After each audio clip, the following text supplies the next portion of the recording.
Hello everyone, good afternoon. কেমন আছো সবাই? আমরা রেডি হয়ে গিয়েছি। এটা অ্যাকচুয়ালি হয়েছিল আগের মঙ্গলবার। তো আমার জেঠু বাড়িতে মঙ্গলচণ্ডীর পুজো আছে, তো সেখানে ইনভিটেশন ছিল। তো আমরা সবাই রেডি হয়ে গিয়েছি যাওয়ার জন্যে। কেমন লাগছে বলো তো আমাদেরকে? কমেন্ট করো কিন্তু অবশ্যই বলো। দেখো আমার মেয়েদের ঢং দেখো, কি আর বলবো, তার মাও কম যায় না।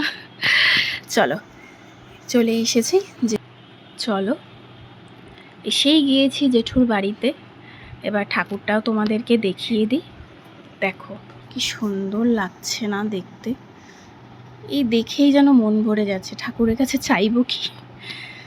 যাই হোক, সবাই এসেছিল, কাকা কাকিরা অনেকেই এসেছিল। সবাই ঠাকুর দেখে প্রণাম করে চলে যাচ্ছিল ডিনার করতে। আমরাও বসে গল্প করছিলাম, অনেক দিন বাদে সবার সাথে যেহেতু দেখা হলো।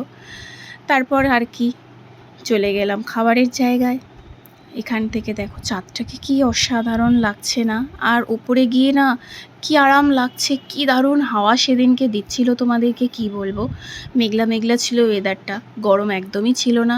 মানে ওইখানে পাখা চলছিল ঠিকই, তোমার যদি পাখা অফও করে দেওয়া হতো না, ভীষণ ঠান্ডা হাওয়া দিচ্ছিল। এবার খাবার এখানে চলে এসেছি, দেখো কি কি আইটেম। প্রত্যেকটা দারুণ হয়েছিল রান্না।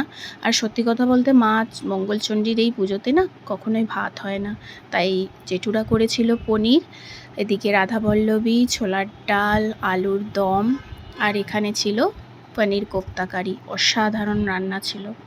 চলো আমরা তাড়াতাড়ি ডিনারটা করে নিই, করে বাড়ি ফিরতে হবে। আজকের মতো আসি, টাটা। ভিডিওটা ভালো লাগলে একটা শেয়ার কমেন্ট